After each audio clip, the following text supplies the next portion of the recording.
नमस्कार, मैं हूं मानसी दवे। नई उम्मीदों के साथ नया साल 2021 सामने है। कोरोना की बुरी खबरों के बावजूद 2020 में बाजार को निवेशकों ने हाथों हाथ लिया है और जमकर मुनाफा भी कमाया है। कई आईपीओ आए जिनमें निवेशकों ने जमकर पैसे बनाए, लेकिन कुछ में हाथ भी जलाए। इन नफा नुकसान के बीच अब नए साल में कैसा रहेगा आईपीओ का बाजार, ये जानने के लिए लेकर आए हैं हमारी खास पेशकश आईपीओ 2021। इस खास पेशकश में हमारे साथ थोड़ी ही देर में स्विफ्ट ब्रोकिंग के संदीप जैन साहब जुड़ेंगे, लेकिन सबसे पहले हमारे साथ हमारे सहयोगी जुड़े हैं, उनको भी साथ में ले लेते हैं। वरुण और साथ ही कुशल हमारे साथ इस खास पेशकश में है। संदीप जी, आपका स्वागत है। वरुण और कुशल, आपका भी शुक्रिया हमारा साथ निभाने के लिए। संदीप जैन साहब, सबसे पहले आईपीओ बाजार पर आपका आउटलुक एक बार क्विकली मैं जानना चाहूंगी। नहीं, जबरदस्त रहा ये साल, तो एक्सट्रीमली अच्छा रहा और इनफैक्ट ईयर एंड के हिसाब से ये शो भी बहुत अच्छा डिजाइन किया। मैं तो यही कहूंगा कि आईपीओ में लोग पार्टिसिपेट करें और हमने अपने चैनल के माध्यम से काफी लोगों को फैमिली अकाउंट्स के लिए हमेशा मोटिवेट किया कि आप फैमिली के अकाउंट्स को लिए हर मेंबर को, आप हर पैन कार्ड को अर्निंग मेंबर बना सकते हो। और लोगों ने अप्लाई भी किया और लोग फैमिली मेंबर्स के थ्रू भी अप्लाई करते हो, इसीलिए आजकल देखिए रिस्पॉन्स भी काफी आने लगा है। कुछ तो यूफोरिया भी है जब इस तरीके की लिस्टिंग होने लग जाती है और जब इस तरीके के ओवर सब्सक्रिप्शन के नंबर्स आने लगते हैं, तो मुझे वो 94, 95, 1994, 95, 96 के दिन याद आते हैं। तो थोड़ा डरना भी लाजमी है, बट फिर भी मैं कहूंगा कि इस बार बहुत ही अच्छे क्वालिटी के आईपीओ आए थे और कुछ कंपनियों ने वाकई में टेबल पे पैसा भी छोड़ा था निवेशकों के लिए, तो इसलिए लोग काफी आ रहे हैं और अट्रैक्ट हो रहे हैं। और मुझे लगता है कि लॉकडाउन का भी एक बहुत बड़ा इम्पैक्ट पड़ा कि काफी नए पार्टिसिपेंट्स मार्केट में आए हैं and IPO is the best way to enter into the markets. और मुझे भी याद है, मैं मेरी स्टूडेंट लाइफ में मैंने आईपीओ के थ्रू ही मार्केट में एंट्री ली थी और फिर अच्छी स्टडी होती है। सो ओवरऑल बहुत अच्छा गया ये साल और आने वाला साल में भी बहुत अच्छी लाइनअप है। सो आईपीओ में बिल्कुल निवेश करें, अपने सारे फैमिली मेंबर्स के अकाउंट्स खुलाए और लोगों को भी बताएं, तो मुझे लगता है कि बहुत बड़ा एक फाइनेंशियल इंक्लूजन के लिए एक रिवॉल्यूशन हो सकता है। बिल्कुल, तो बेहतरीन तरीका बाजार में उतरने का आईपीओ, और इसी से जुड़ी खास पेशकश तैयार हो जाइए। आने वाले 20 से 22 मिनट में पूरा आईपीओ का लेखा जोखा हम आपके लिए लेकर आ रहे हैं। शुरुआत वरुण आपसे ही करना चाहूंगी। एक तो काफ़ी सारे आईपीओज आते हुए दिखे जो खबरों में थे, काफ़ी ज़्यादा एक्शन भी आईपीओ के चलते देखने को मिला, और आईपीओ में क्या करना चाहिए क्या नहीं करना चाहिए उसका विश्लेषण भी आईपीओ से ठीक पहले हम सही और सटीक विश्लेषण करके आपको बताते थे। लेकिन एक रिकैप आपसे जानना चाहूंगी, हाईलाइट्स आईपीओ मार्केट 2020 के क्या रहे? देखिए, वो एक डायलॉग है ना, डर के आगे जीत है। तो आईपीओ मार्केट उसका एक परफेक्ट एग्जांपल है, क्योंकि आप ट्राइड एंड टेस्टेड कंपनीज में पैसा नहीं लगाना चाहते थे, एक समय था। लेकिन आईपीओ मार्केट देखिए किस तरह से भरमार देखने मिली इस साल आईपीओ मार्केट में।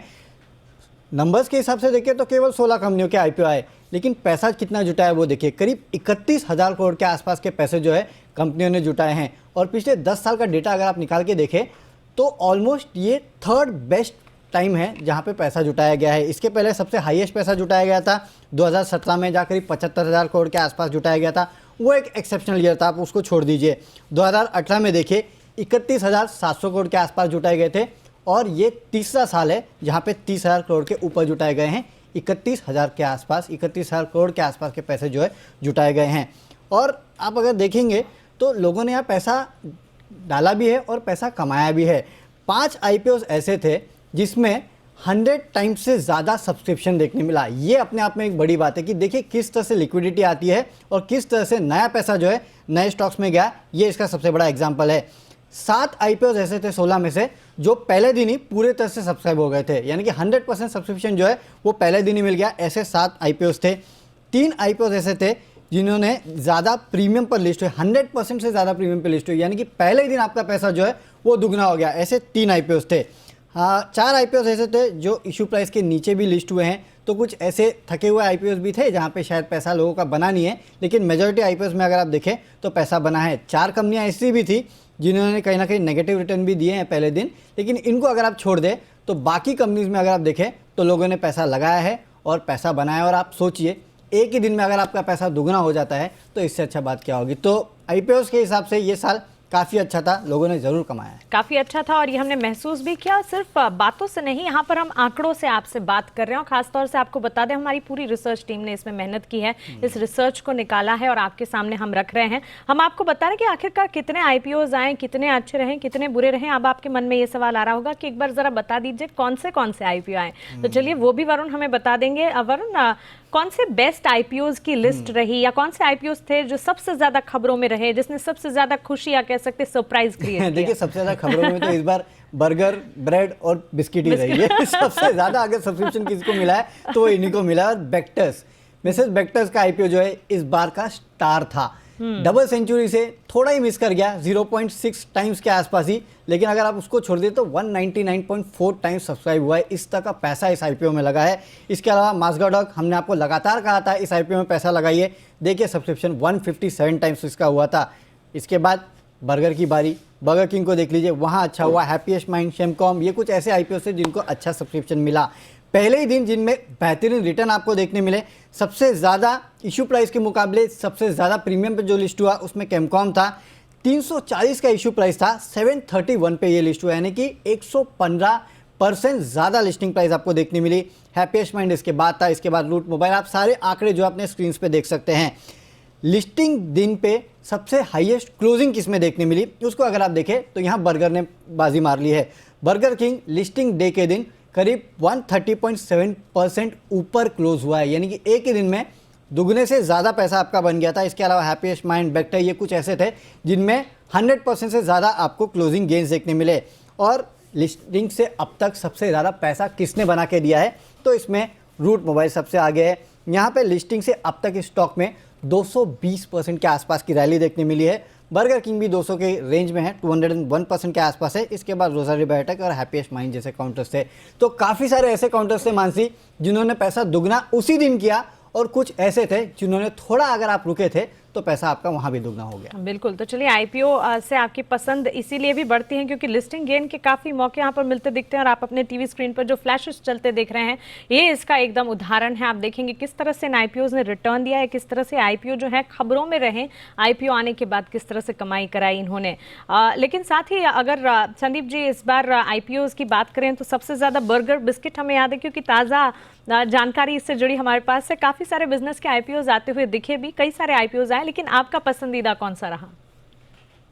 हाँ देखिए, ये सारे आईपीओज आए, बहुत सही करे और जबरदस्त रिटर्न्स दिए, बट मुझे समहाउ मैसगांव डॉक बहुत अच्छा लगा था, बट उसके सामने उसमें बहुत ज्यादा लिस्टिंग गेन्स बड़ी बनी नहीं है, तो मैं यही कहूंगा कि उस स्टॉक को बिल्कुल होल्ड करें। बाकी सब ठीक है। रूट मोबाइल था, जबरदस्त रिटर्न दे रहा है, फिर burger king, Bector's, Mrs Bector's, सब लोग बहुत, एक तो मार्केट किस दौरान लिस्ट होते हैं, मार्केट का माहौल उस टाइम पे क्या, उस पर भी डिपेंड करता है। आप देखिए एसबीआई कार्ड्स है, किस तरीके से वो जब लिस्ट हुआ तो कैसे डाउनफॉल आया था, मार्केट कोरोना के बाद का था। फिर रोज़ारी बायोटेक, पूरा जो ये एक डर्थ था, और जो पूरा एक मार्केट में कोरोना के बाद और लॉकडाउन के बाद पहला आईपीओ आया था, तो उसको भी जबरदस्त रिस्पॉन्स मिला, वो भी करीब 116% का रिटर्न अभी भी दे रहा है। बट फिर भी मैं ये कहूंगा कि मैसगांव डॉक मेरे को बहुत बढ़िया लगता है। कैम्स एक बहुत बढ़िया आईपीओ था।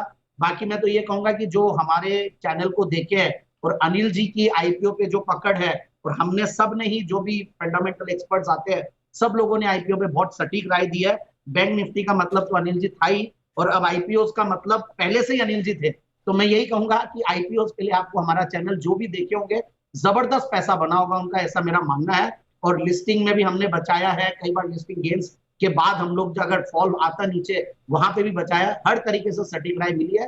सो I am overall very bullish on the IPO markets. लोगों को यही ध्यान रखना चाहिए कि अपने सारे फैमिली मेंबर्स के नाम पे आईपीओ जरूर से लगाए। नहीं है तो आप एचयूएफ भी बनाइए, आप अपने बच्चे का पैन कार्ड भी बनाइए और डीमैट अकाउंट भी खुलाइए।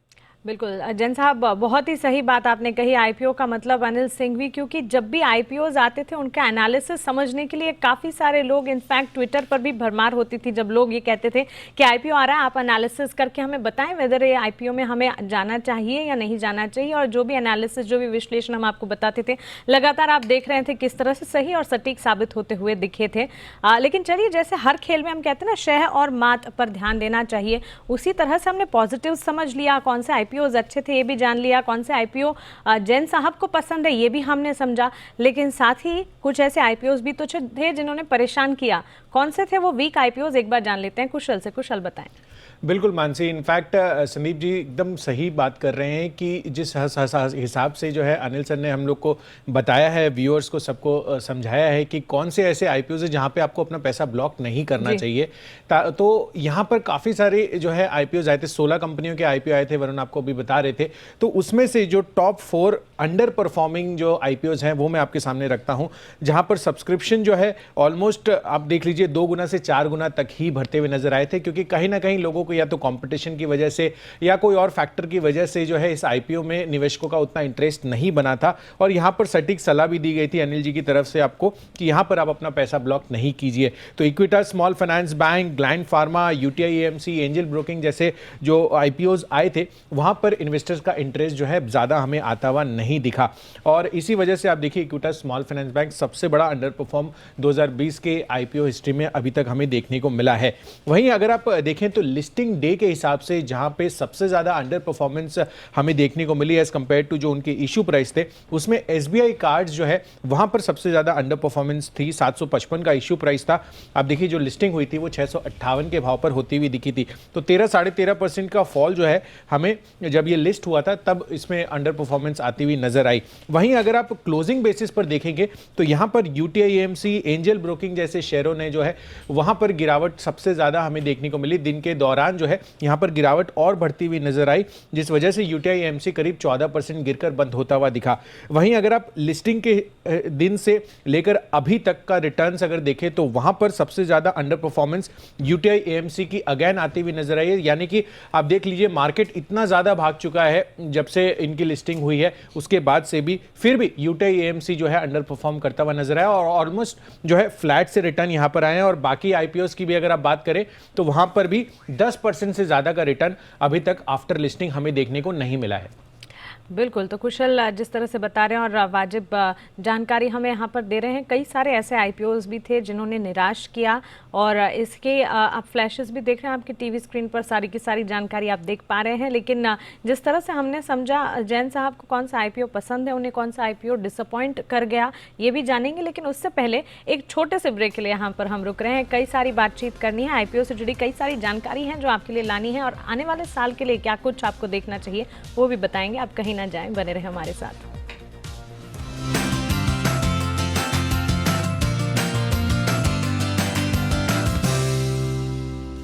ब्रेक के बाद स्वागत है आपका। मजबूत आईपीओ और कमजोर आईपीओ विस्तार से कौन से रहे ये हमने समझ लिया, लेकिन एक बार जैन साहब से अब जानते हैं कि कौन सा आईपीओ 2020 में आया जिसने उन्हें भी निराश किया। संदीप जैन साहब बताइए, कौन सा ऐसा आईपीओ था जो कि आपको भी पसंद नहीं आया, डिसअपॉइंटमेंट क्रिएट करके चला गया?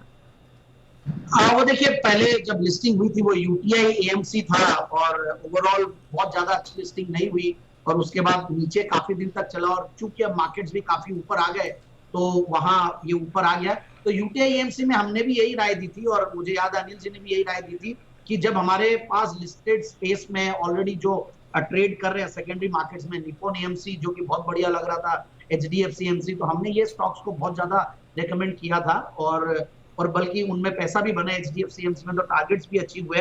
तो ओवरऑल यूटीआई एएमसी अब जरूर से शायद अब थोड़ा सा ऊपर आ गया होगा अपने लिस्टेड प्राइस से, बट ओवरऑल मुझे लगता है उसने एक निराश किया। एंजल ब्रोकिंग ने एक बार थोड़ा वैसा किया था, फिर आपके इक्विटास स्मॉल फाइनेंस बैंक है। सो ओवरऑल वर्ल्ड ओवर आप देखें तो यूटीआई पूरे जो आईपीओ का मार्केट है वो बहुत गर्म रहा था और इस बार भी जो इंडिया में भी था वो कोई वैसे देखा जाए तो अनोखा नहीं था और आने वाले दिन भी ऐसे ही गर्म रहेंगे। मुझे लगता है कि जो रिटेल इन्वेस्टर्स का जो पार्टिसिपेशन है वो बढ़ते जा रहा है और वो जैसे जैसे और बढ़ेगा तो IPO is always the easiest market to enter, तो यहाँ पे और भी रिटर्न्स देखने को मिलेंगे। सो मेरा निवेदन यही है, जो भी नई अब लिस्टिंग आती है, नई कंपनी आती है, तो वो लोग टेबल पे जरूर से इन्वेस्टर्स के लिए कुछ छोड़े और मुझे ऐसा लगता है कि ऐसा वो लोग करेंगे भी, ऐसा मेरा मानना है। बिल्कुल संदीप जी, एक और चीज़ आपसे समझना चाहूंगी, ये तो रही IPO, strong IPO, weak IPO की बात, लेकिन अब 2020 के जो आईपीओ आते दिखे उन कंपनियों में से किसी में फ्रेश इन्वेस्टमेंट की अगर राय देनी है तो फिर कहाँ पर देंगे आप? यस बिल्कुल, देखिए फ्रेश इन्वेस्टमेंट में मैंने एक मजगांव डॉक है वो मुझे बहुत बढ़िया लगता है आईपीओज में। फिर मुझे कैम्स, जो कि मैं सीडीएसएल को हमेशा से रेकमेंड करते आया हूँ, वैसा ही कुछ ये एक स्टॉक लगता है मुझे। Camps is a fantastic company जहाँ पे ध्यान दिया जा सकता है। हैप्पीएस्ट माइंड्स, जो भी डिजिटल ट्रांसफॉर्मेशन हो रहा है वहां पे ध्यान दिया जा सकता है। हालांकि बहुत बड़े लिस्टिंग गेन्स है तो रिकमेंडेशन यही रहती है कि थोड़ा पार्शियल प्रॉफिट बुकिंग भी करें बट यस वहां पे बाय ऑन डिक्लाइंस की रणनीति अपनाए। सो ओवरऑल ये स्टॉक्स को देखे, मुझे ये जो फाइनेंशियल इकोसिस्टम वाली जो कंपनियां वो वैसे ही बहुत ज्यादा अच्छी लगती है। और बाकी मैसगांव डॉक चूंकि पीएसयू है तो थोड़ा सा फ्लेवर में कम रहते हैं, बट अब जिस तरीके से पीएसयूज में रुझान बढ़ा हुआ है, मुझे लगता है कि एक फैंटास्टिक क्वालिटी कंपनी है। मैंने मैसगांव डॉक के मैनेजमेंट को भी सुना अपने चैनल पे, न्यूज पे, व्यूज में भी, तो और ज्यादा कॉन्फिडेंस आता है। तो overall Mazagon Dock and CAMS and मुझे हैप्पीएस्ट माइंड्स ऑन डिक्लाइंस, ये स्टॉक्स बहुत अच्छे हैं। चलिए, तो बिल्कुल ये तमाम आईपीओज हैं जो कि जैन साहब को काफ़ी पसंद है। CAMS, Happiest Minds, Mazagon dock तो खैर इनका फेवरेट है ही। इन आईपीओज में फ्रेश इन्वेस्टमेंट के बारे में भी एक बार सोचा जा सकता है।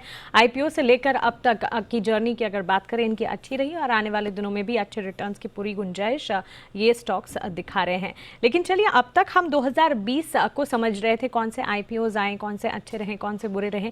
लेकिन अब आगे चलते हैं, क्योंकि नए साल की बात हम कर रहे हैं। 2021 में कौन से ऐसे आईपीओज हैं, मच अवेटेड हैं, जिन पर हमें ध्यान रखना है, ये भी समझते हैं। आईपीओ की एक्टिविटी नए साल में कैसी होगी, कुशल हमें बताएंगे। कुशल बताएं।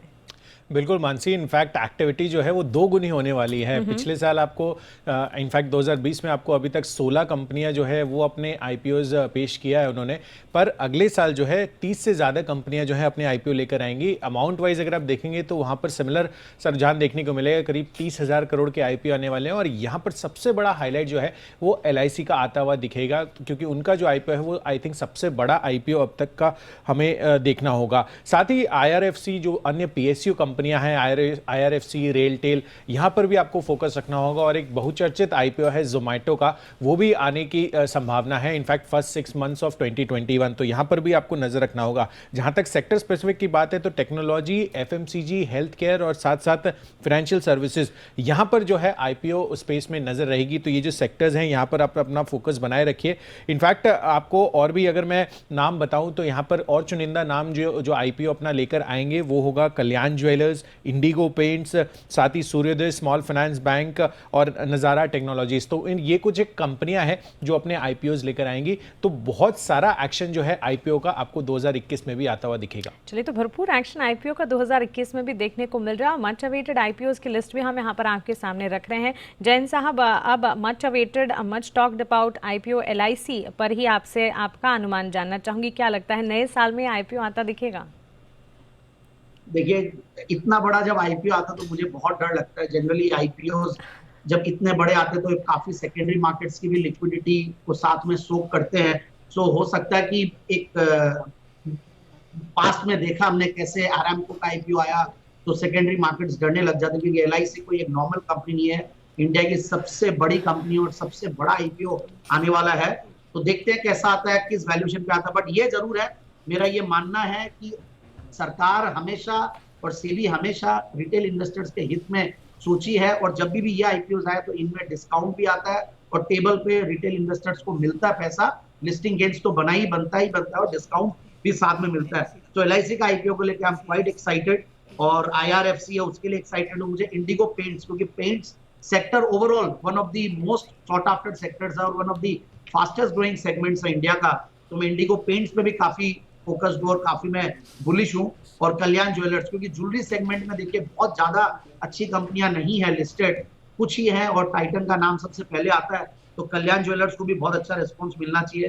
फिर होम फर्स्ट फाइनेंस है, वहां पे देखेंगे। So overall I am quite bullish. और जोमैटो का आईपीओ है जो कि एक अलग ही टाइप की कंपनी है, 4-5 ही इस स्पेस में लिस्टेड कंपनी, और उनकी ऑलरेडी जो पेरेंट कंपनी है उसकी तो जबरदस्त वैल्यूएशन ऑलरेडी एनहांस हो चुकी है। सो देखते हैं किस तरीके से आईपीओ आते हैं। बट जनवरी महीने में और फरवरी महीने में ही आई थिंक 6-7 आईपीओ है जो पाइपलाइन में। चलिए, तो बिल्कुल जल्द से जल्द 6-7 आईपीओ पाइपलाइन में है। लेकिन जैन साहब, NSE के आईपीओ को लेकर आपका अनुमान क्या कहता है? वहीं PSUs के आपने कुछ चुनिंदा कंपनियों के नाम लिए भी, लेकिन IRFC, रेलटेल जैसे आईपीओ पर एक बार आपका आउटलुक हम जरूर जानना चाहेंगे।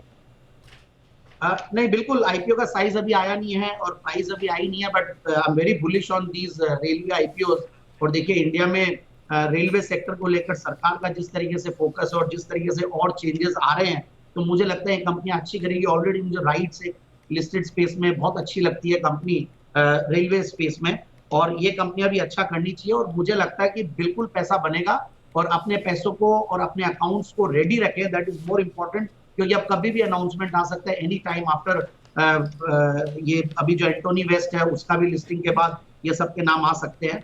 और एनएससी का आईपीओ को लेकर I am very very bullish and मुझे लगता है कि ये one of the best IPO होगा और बिल्कुल बहुत बड़ा पैसा बनेगा ऐसा मेरा मानना है। और वो भी टेबल पे छोड़ेंगे, कुछ इश्यूज थे पास्ट में जिसकी वजह से डिलेड होते जा रहा है आईपीओ, बट यस आएगा और वो शायद लिस्टेड सिर्फ बीएससी पे होगा, तो बीएससी भी बहुत बड़ा बेनिफिशियरी होगा ओवरऑल।